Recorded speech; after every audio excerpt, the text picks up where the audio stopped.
My name is Isabella. I live in Ohio. I'm 29 years old. I work as a cashier at a grocery store in a quiet part of town. I live alone in a small apartment. I never had many boyfriends before. I always believed in simple love. Two people, one home, and one life. That's how I thought love worked. But I was wrong. I met Adam at the coffee shop next to my job. He came there almost every day. He always ordered the same thing, black coffee and a muffin. One day he looked at me and said, "You work at Green Mart, right?" I said yes. We talked for a few minutes. He smiled a lot. He made me laugh. A few days later, he waited outside the store after my shift. He asked me to eat dinner with him. I said yes. I didn't even think. I just wanted to see him again. We went to a small diner down the street. He told me about his job at a car rental company. He said he was from Michigan, but had lived here for 4 years. He said he liked movies, long drives, and spicy food. I told him about my job, my family, and my quiet life. We talked for hours. It felt easy. It felt real. We started seeing each other often. We took walks near the lake. We went to the movies. We shared food. After 2 months, he asked me to be his girlfriend. I said yes. He made me feel special. I liked being close to him. 6 months later, we moved in together. He found us a 1-bedroom apartment. It was small but clean. I liked the big windows and the soft carpet. I was excited. In the beginning, it was nice. He cooked for us sometimes.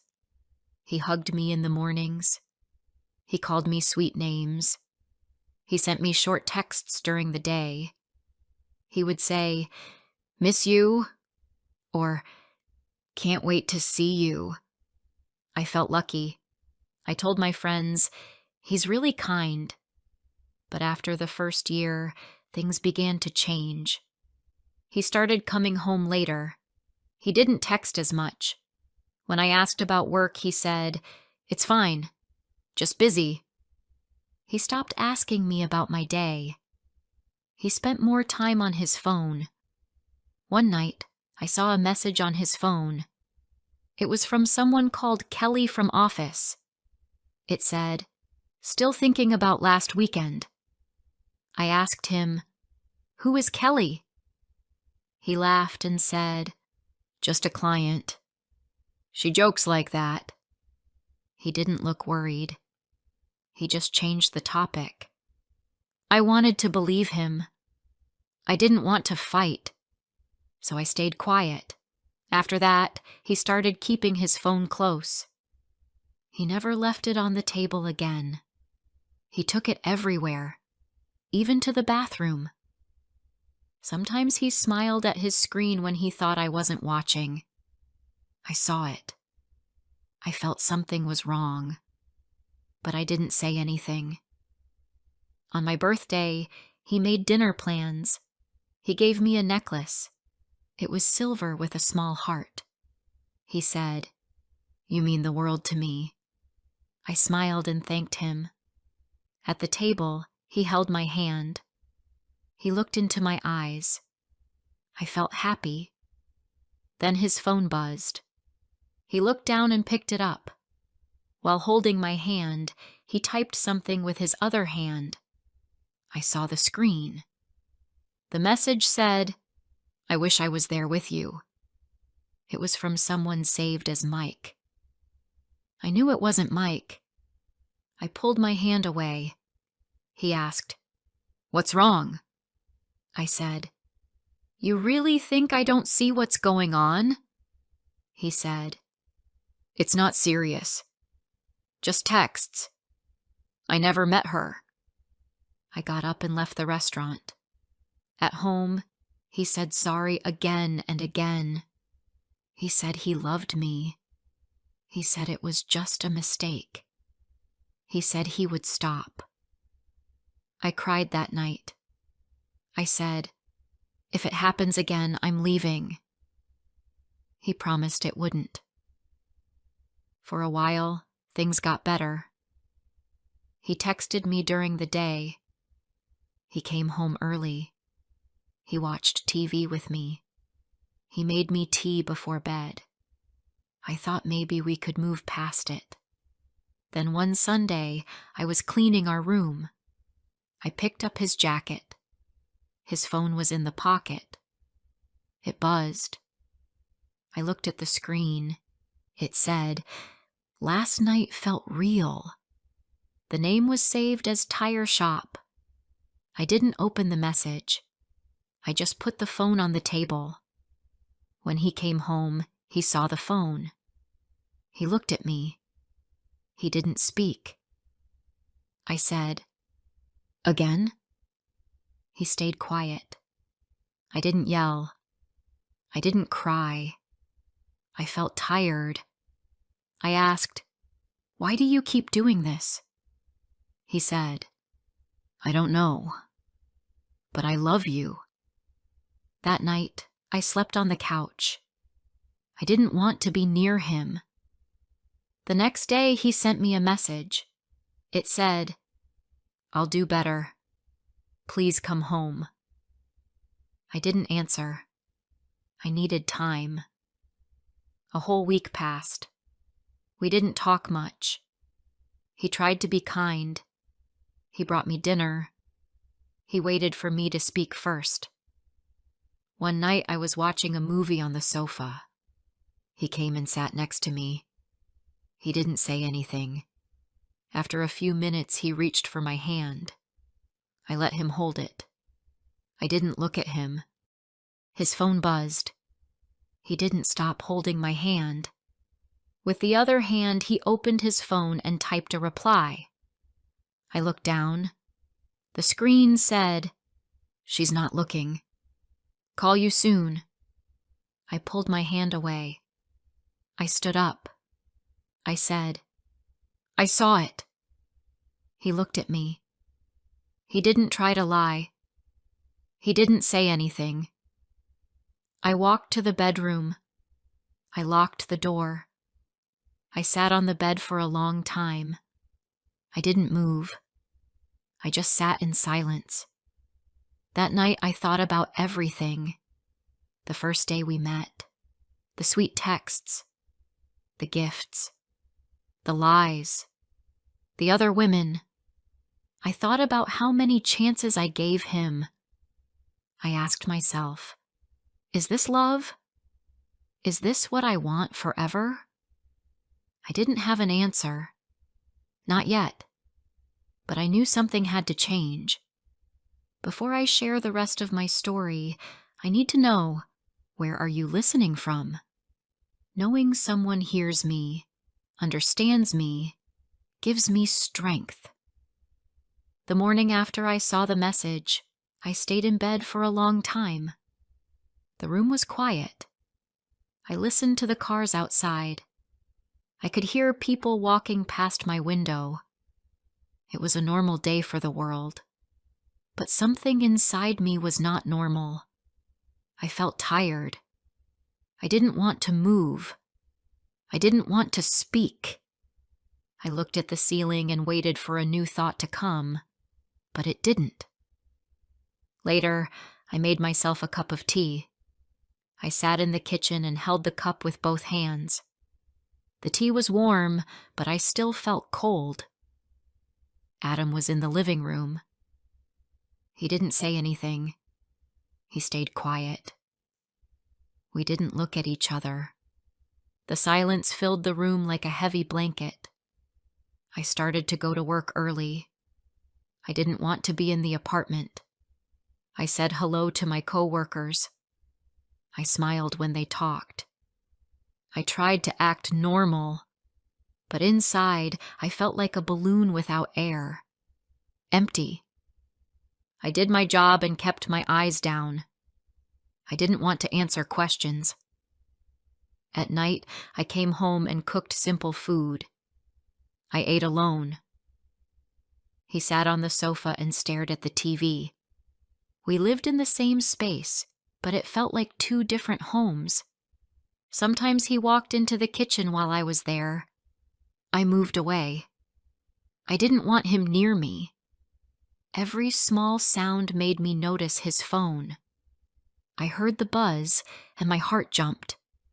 I looked at his face, but I never asked. I didn't want to see more. I didn't want to check. I just waited. I waited for something to make sense. One evening, I opened the closet and saw my old suitcase. I touched it for a long time. I didn't take it out. I just stood there. I thought about packing my things. I thought about where I could go. I didn't have family in the city. My sister was 3 hours away. I didn't want to tell her. I didn't want to feel like a failure. I remembered the early days, the coffee shop, the small dates, the smiles. They felt like someone else's memories. I looked at myself in the mirror. My face looked tired. My eyes looked dull. I didn't feel like myself. I felt like a shadow in my own life. A week passed like this. Then another. I cleaned the apartment. I folded laundry. I washed the dishes. I did everything without thinking. My body moved, but my mind stayed quiet. One night, I couldn't sleep. I sat by the window and looked at the street. A dog barked far away. A car passed slowly. I thought about leaving. I imagined waking up in another place. A place where no one lied to me. A place where I could rest. But I stayed. I didn't move. I didn't speak. I just stayed. At work, I watched people laugh. I saw couples hold hands. I heard stories about new babies and weekend trips. I smiled and nodded, but I felt far away from all of it. I felt like a stranger. I remembered how I used to laugh with Adam. I remembered how I used to wait for his texts. I remembered how I used to think we were lucky. Those thoughts felt old now. One afternoon, I saw him sitting on the sofa. His phone was in his hand. He looked tired too. I wondered if he felt anything. I wondered if he missed the way things were. But I didn't ask. I didn't want the answer. I started taking longer walks after work. I walked past small houses and quiet parks. I watched kids ride bikes. I looked at trees. I listened to the wind. I didn't take my phone. I didn't want noise. I wanted silence. At night, I sat in the bedroom and looked at the walls. The pictures on the wall showed smiles, but those moments were gone. They were part of a story I didn't believe anymore. One Saturday, I cleaned out the kitchen drawer. I found old receipts from dinner dates, movie tickets, a note he once wrote. I put them in a bag and didn't look again. I put the bag under the sink. I didn't want to throw it away yet, but I didn't want to see it either. I made a list in my head, things I could do alone, a new job, a new room, a new town. I didn't write it down. I just kept it in my mind, like a quiet plan. Each day, I grew more quiet. I watched the days go by. I counted the hours. I didn't wait for change. I didn't hope for a new beginning. I just wanted peace. I began to notice small things. How he locked his phone again. How he looked away when I walked in. how he stayed out later. He didn't try to explain. He didn't say sorry. He just acted like nothing was wrong. But everything was wrong. I no longer wanted his touch. I no longer felt close to him. I no longer wanted to ask, why? I just wanted to leave the pain behind. Some mornings, I looked at my suitcase again. I still didn't open it, but I knew the time was close. Something inside me had changed. It didn't break. It didn't cry. It just went quiet. I didn't need to see more messages. I didn't need to hear more lies. I already knew. I had nothing more to give. And soon, I would go. The sun came up slowly that day. The light moved across the floor in my room. I sat on the edge of the bed. My eyes looked at the window, but my thoughts were not there. I had been quiet for too long. I had waited for change that never came. That morning, I knew it was time. I walked to the closet and opened it. My old suitcase sat in the corner. I pulled it out and placed it on the bed. I opened the drawers and took my clothes out. I folded them and placed them in the suitcase. I didn't move fast. I didn't rush. Each fold felt like a small goodbye. I packed only what I needed: a few shirts, pants, socks, my toothbrush, a book I liked, a photo of my sister. I left the rest. I didn't want to take memories that hurt. I wanted to feel light when I walked away. When he woke up, he saw the suitcase. He didn't speak. I didn't speak. I picked up my phone and called for a ride. The air in the room was still. The silence said everything. He stood there, watching. But I didn't look back. I had nothing left to say. I left the apartment without a fight. There were no tears, no questions, just the sound of the front door closing. I stepped into the car and didn't look behind me. I felt the seat under me. I felt my bag on my lap. I felt free. I went to my sister's home. She lived in a quiet part of the city. Her apartment was small but warm. She opened the door and let me in. She didn't ask many questions. She gave me a blanket, a cup of tea, and space. The first few days felt slow. I didn't want to talk much. I sat on the balcony and looked at the sky. I watched cars go by. I watched birds fly past the window. I listened to the quiet sounds of the street. I didn't check my phone. I didn't wait for messages. Each morning I made coffee and sat at the table. I didn't feel strong yet, but I felt safe. I didn't have to listen for a phone buzz. I didn't have to wonder where he was. I didn't have to feel small in my own home. I cleaned up after myself. I folded my laundry. I helped my sister with her plants.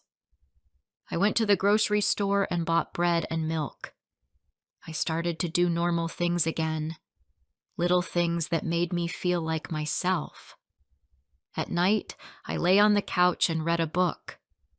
I turned the pages slowly. I didn't care how fast I finished. The words didn't change my life, but they helped me feel quiet. I liked the sound of the pages turning. After a week, I started looking for a new job. I found a small store nearby. They needed help with the morning shift. I went in and asked for work. The woman there smiled and gave me a form to fill. I got the job the next day. The store was calm. People came in for snacks, drinks, and small talk. I stood behind the counter and greeted them. I learned their names. They learned mine. I felt part of something again. Sometimes I thought about him, not with pain, just with memory. I thought about how he smiled in the beginning, how he made me feel seen, how it all started so well. But I also remembered how it changed. The lies, the quiet nights, the messages. I didn't miss the pain. I didn't miss the waiting. I didn't miss the person I became in that apartment. I didn't miss the fear in my chest every time his phone lit up. One day, I walked to the park after work. The trees moved in the wind. Kids played near the swings. A man walked his dog. I sat on a bench and closed my eyes. I listened to the world around me. I felt calm. I started painting in the evenings. My sister had old supplies in a box. I didn't know how to paint well, but it didn't matter. I liked the colors. I liked moving the brush across the paper. It gave my hands something to do. It gave my mind a place to rest. I made a few new friends in the neighborhood. We met at the coffee shop. We talked about movies and food. No one asked about my past. They smiled when I spoke. They asked about my favorite songs. I laughed again. Some nights, I stood at the window and looked at the stars. I thought about the version of me who stayed too long. I felt sorry for her. She loved too hard. She waited too much. She believed too often. But I didn't hate her. I knew she did her best. She wanted to fix what was broken. She wanted love to be enough. But sometimes love is not enough. Now I knew what I needed. I needed honesty. I needed peace. I needed to feel safe in my own home. I didn't need someone to tell me I mattered. I didn't need someone to hold my hand while they lied. I needed to hold my own hand and walk away. One morning, I woke up and smiled. No reason, just a quiet smile. I got up. I made toast. I drank orange juice. I tied my shoes and left for work. The sky was clear. The wind was soft. I was still healing. I was still learning. But I was not broken. I had walked away. I had saved myself. That was enough. This was not the life I planned, but it was a new life. A better one. My name is Emily. I am 29 years old. I live in New York. I work for a big tech company. I got the job last year. I was happy when I joined. I worked very hard to get there. I studied computer science in college. I always wanted to work in tech. But after some time, I saw the truth. Almost everyone on my team was a man. I was the only woman. That was not easy. No one said bad words to me, but I felt left out. The men spoke to each other. They shared jokes and ideas. They ate lunch together. They did not invite me. They did not ask me for my thoughts. They did not look at me when I spoke in meetings. They acted like I was not there. I tried to stay calm. I did not want to cry. I smiled and kept working. I wanted to show them I was smart. I wanted to earn their respect. But it was hard. My manager was named Steve. He was polite, but he gave me only small jobs. He asked me to take notes, book rooms, or print papers. I wanted more. I wanted real work. One day, Steve told us something new. He said, "A client from California is coming next week. We will have a big meeting. This client is very important. Everyone must help." The office got busy. Everyone was excited. I asked. "Can I help with the report?" Steve looked at me and said, "You can take notes during the meeting." I said, "Okay." But inside, I felt sad. I knew I could do more. That night, I called my best friend Rachel. She works at a different company. I told her everything. She said, "You have to show them who you are. Do something. Don't wait for them." I asked, "What can I do?" She said, "Make your own work. Prove it." Her words stayed in my mind. I could not sleep. I kept thinking. The next morning, I came to work early. I made a plan. I opened my laptop and started typing. I wanted to help with the client project, even if no one asked me. I looked at old files. I read notes from past projects. I found good ideas. I made charts.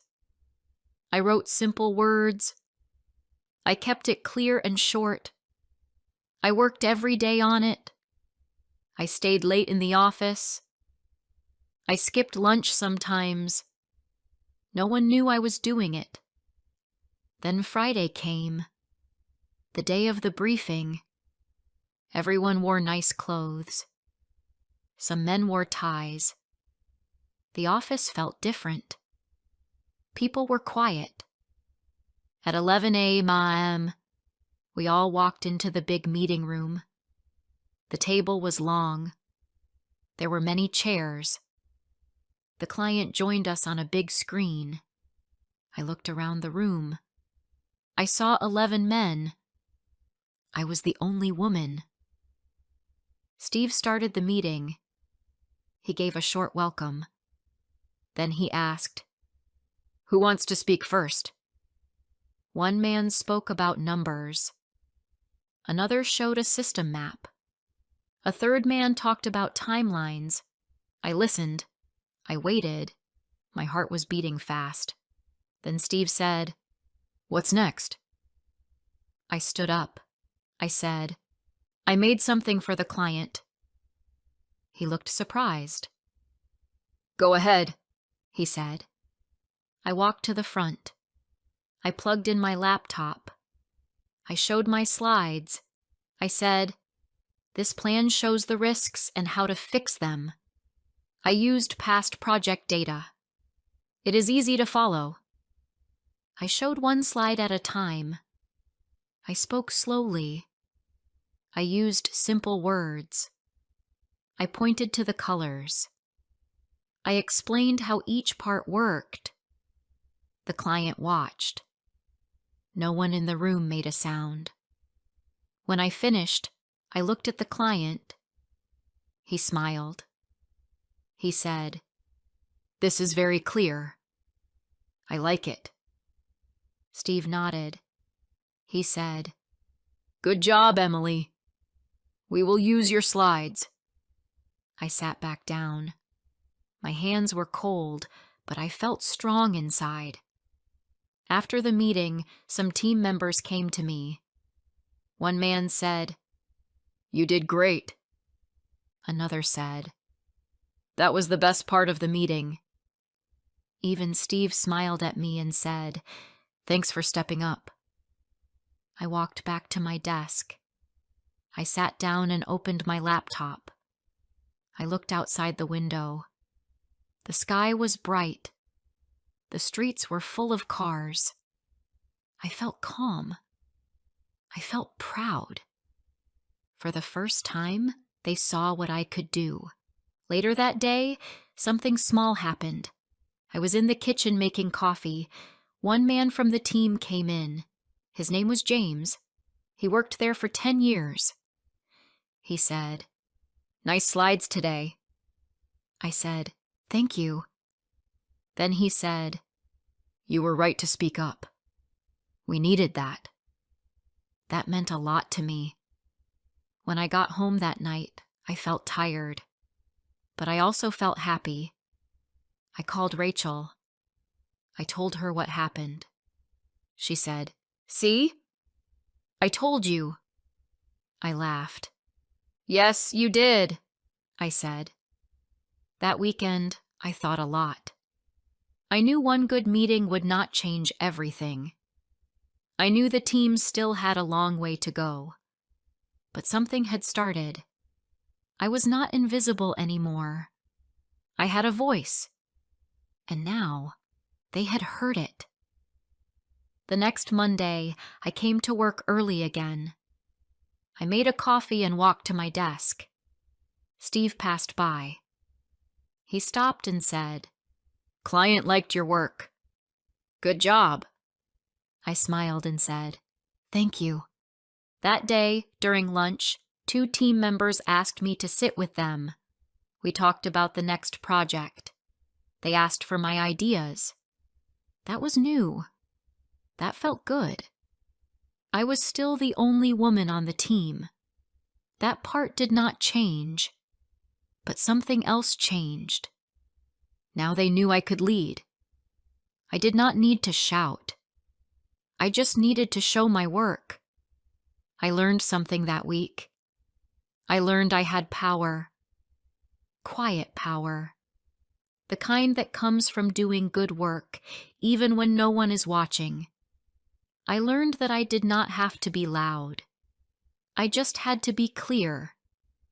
I just had to be myself. Before I share the rest of my story, I need to know, where are you listening from? Knowing someone hears me, understands me, gives me strength. After the meeting on Friday, things began to change. The change was small, but I felt it. On Monday, my team looked at me differently. They spoke to me more. They asked for my help.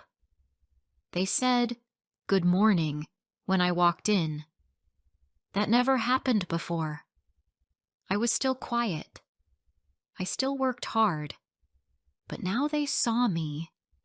They knew I had something to offer. I was no longer just the girl on the team. I was part of the team. That felt good. That week, Steve gave me a new job. He said, "The client liked your work.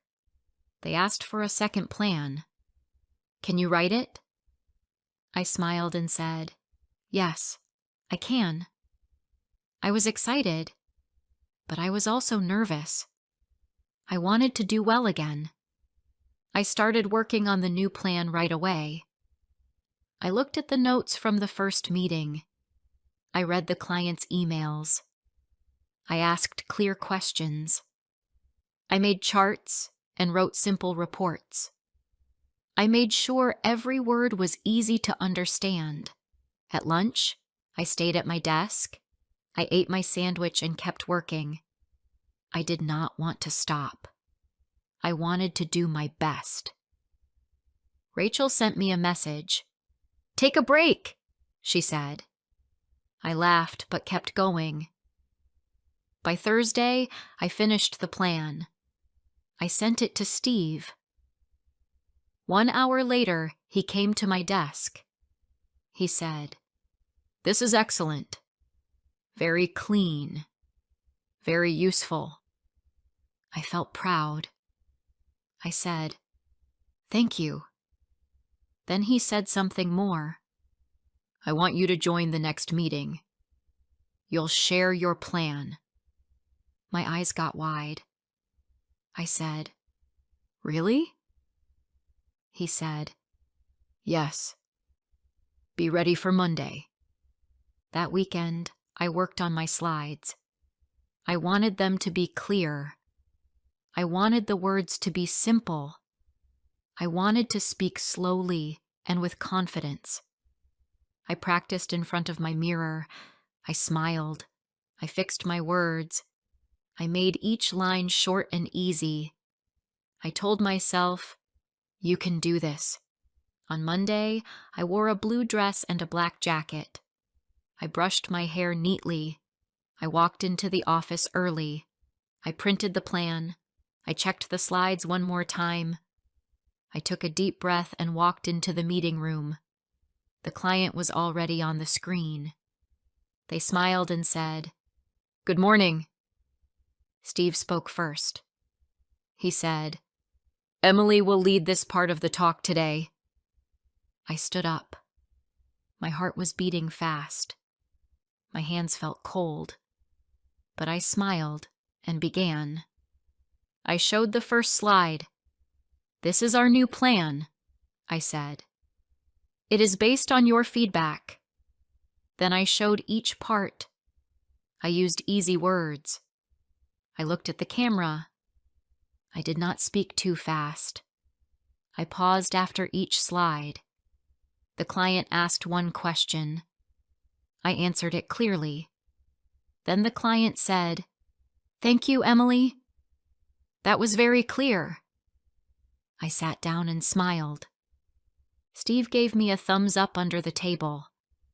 After the meeting, Steve called me to his office. He said, "You did well. You're ready for more." I said, "Thank you, Steve." He said, "I want to give you a bigger role in the next project." This time, I did not feel scared. I felt ready. Later that day, I got an email from HR. It was for a Women in Tech event. The subject said, "Mentoring Lunch, Women in Engineering." I clicked on it. It said, "Join us for lunch and mentoring. Hear from women leaders in our company."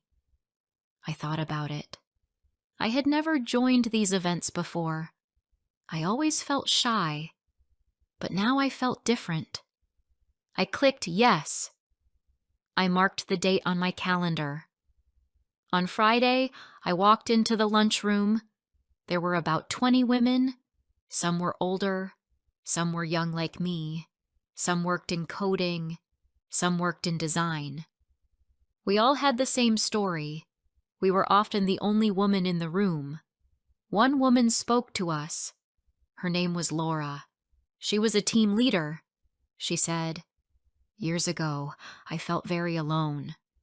I had ideas, but no one listened. But I did not stop. Now I lead a team of 50 people." Everyone clapped. Then she looked around the room. She said, "Do not wait for permission. Speak up. Do your work well. Be proud." Her words stayed with me. After the event, I walked back to my desk. One of the women from lunch was there too. Her name was Mia. She worked in design. She smiled and said, "Nice to meet you, Emily." I said, "You too." Later, she sent me a message. "If you ever need help with design, let me know." I replied, "Thanks. Same to you." That message felt good. It felt like support. The next week, Steve asked me to join a new client project. This time, I was not just making slides. I was in charge of the whole presentation. I had to work with 2 other people. One was Dan, and the other was Mike. At first, they did not say much to me, but I stayed friendly. I asked questions. I shared ideas. After 2 days, Dan sent me a message. "Your draft looks great," he said. "Thanks for leading this." I said, "I'm happy to help." Slowly, I saw things were getting better. It did not happen fast. It did not happen easily. But it happened. I kept showing up. I kept doing good work. I stayed calm. I stayed kind. People started to see me. They started to trust me. Now, I get invited to more meetings. People ask me for ideas. They say thank you. They give credit. I am still the only woman on my team, but I do not feel alone anymore. Sometimes I still feel nervous. Sometimes I still feel small. But I remember what Rachel said. You don't have to be loud. You just have to be strong. And I am strong. I know it now. One morning, Steve came to my desk. He looked serious but not angry. He said, "The head office wants a new product demo. You will lead it." I was quiet for a second. Then I said, "Okay, I'll do it." He said, "It will be next Friday. We need a strong pitch." I said, "I understand." When he walked away, I felt nervous. This was the biggest task I ever had. It was not just a slideshow. It was a live demo of our new software. The room would have directors, team leads, and people from the product team. Some were from our San Francisco office. I knew I had to do my best. I made a list of what I needed. I talked to our product engineer, Josh. He helped me understand the system. I asked the marketing team for support. I also asked Mia from design to help with the look. She said yes right away. I worked all day and sometimes stayed late. I wanted the demo to be simple and smart. I wrote every word with care. I tested the software 10 times. I even showed it to Rachel on video. She said, "It's perfect.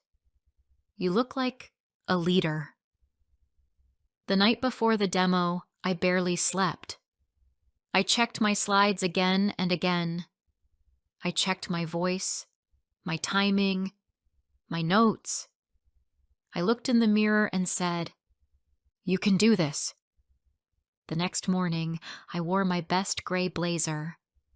I took a deep breath and went to work early.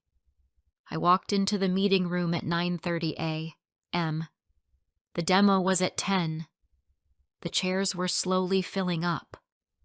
My hands were cold, but my heart was steady. At 10 a.m., Steve stood and said, "Today, Emily will present our new product." I stood up. I walked to the front. I plugged in my laptop. I looked at the room. "Good morning," I said. "Thank you for being here. Today I will show you something new." I showed the first screen. Then I clicked through the demo. I explained the system. I showed how fast it was, how easy it looked, how useful it would be for our users. I moved slow. I used short words. I made eye contact. People started to lean forward. They nodded. One person wrote notes. Another smiled. Then I asked, "Would anyone like to try it?" A woman from the San Francisco team raised her hand. She walked up and used the tool. It worked well. She looked at me and said, "Very nice." I smiled and said, "Thank you." At the end, I clicked to the last slide. "That's our demo," I said. "I hope it showed how much we care about our work." The room clapped. Steve looked proud. The director from San Francisco said, "That was excellent. Very clear and useful." After the meeting, people came to me. They asked questions. They gave kind words. Someone said, "That's the best demo we've seen this year." I felt light inside. I had done it. I had led a room full of experts. I had not just been part of the meeting. I had owned it. Later that day, Steve called me to his office. He said, "Emily, I'm proud of you." I said, "Thank you." Then he said something I didn't expect. "We want to give you a raise and a new title. You'll be a project lead now." I felt warm all over. I said, "Really?" he said. You earned it. I walked back to my desk and sent a message to Rachel. I got promoted! She replied with 10 happy faces and said, You did it! I'm so proud! That night, I sat on my couch with a cup of tea. I thought about my first weeks at the company. I remembered the silence, the looks, the way they ignored me. And now, I was a lead. I had a voice. I had respect. But the story did not end there. 1 week later, something hard happened. A junior woman named Olivia joined the team. She was young, new, and full of ideas. I saw how the men acted around her. They smiled, but they did not listen. They made her take notes. They said things like, Let the new girl handle that. I saw myself in her. One day after a meeting, she looked upset. I walked up to her. I said, Want to grab a coffee? She said, Sure. We sat in the break room. I said, It gets better. She looked at me. Really? She asked. I said, It did for me. You just need to keep going. Do good work. Speak when you can. And don't be afraid. She smiled. Thank you, she said. I needed to hear that. After that, we talked more. I helped her with her reports. She helped me with new tools. She started to smile more. She started to speak in meetings. I saw her grow. One day she said to me, Because of you, I didn't quit. That meant more than any raise or title. Sometimes, being the only woman in the room is lonely. But if you stay strong, things change. And when you become strong, you can help others too. That's what I learned. I stayed in that company for 2 more years. I led more projects. I trained new hires. I joined a group to support women in tech.